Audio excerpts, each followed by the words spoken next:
It's apples. Hello, welcome to TheRealvolution this week. We are talking about if you can still consider yourself a part of the fat acceptance, body acceptance movement if you are actively losing weight, or if that makes you a poser. So it was really hard for me to figure out what I wanted to talk about in this video. So I watched Sophie's video and I watched Jen's video very intently, and I tried to figure out what I wanted to say, what I wanted to contribute to the discussion.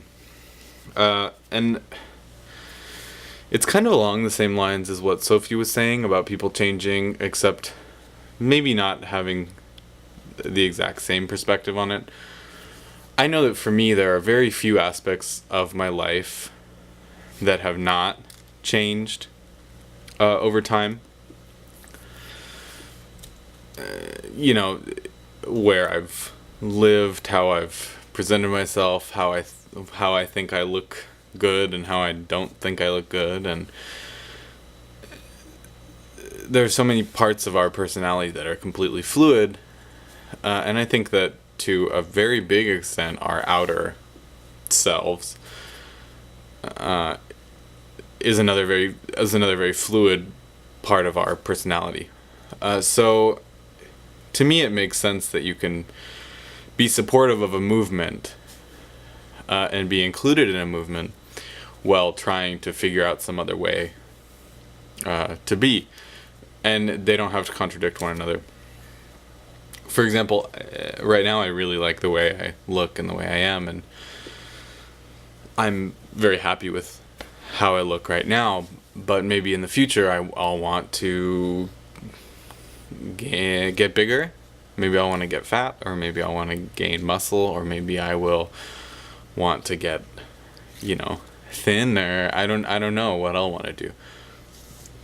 But I do know that if I do, end up doing any of those things, that my general support for kind of doing whatever you want to do won't change. Kind of moving away from this a little bit, I noticed that Jen was talking about health at every size, and then Sophie was talking about finding a good role model for fat women or fat people in general.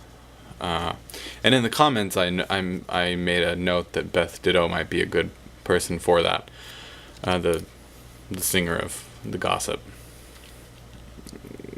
I thought that she might be a good role model, but I don't think she advocates health at all. And I don't necessarily think that you have to. For me, I don't know if I'm necessarily health at every size more than I am just body acceptance in general, or fat acceptance, to be more direct with it. I personally don't care if someone, how someone wants to live their lives. If they do want to eat, poorly and make poor health decisions, it really isn't any of my business until it starts to impede on my own personal life, which you have to be very close to me for that to happen. So I guess I'm very sort of laissez-faire about the whole thing, but that doesn't necessarily mean that I don't think that people should try to be healthy if that's what they want to do. But if you don't, then I don't think that you should. And I don't think Jen wasn't saying that. I think she's probably a supporter of that as well. I don't want to put words in her mouth, Jen, but that's sort of my take on it. I would say I'm more fat acceptance than I am health at every size. To sum up, do what you want. And just know that you are allowed to change your mind at any time. And I will support you through that, whatever it is. So, see you next week, and happy Halloween. I am so glad I don't have to experience this holiday for a year now.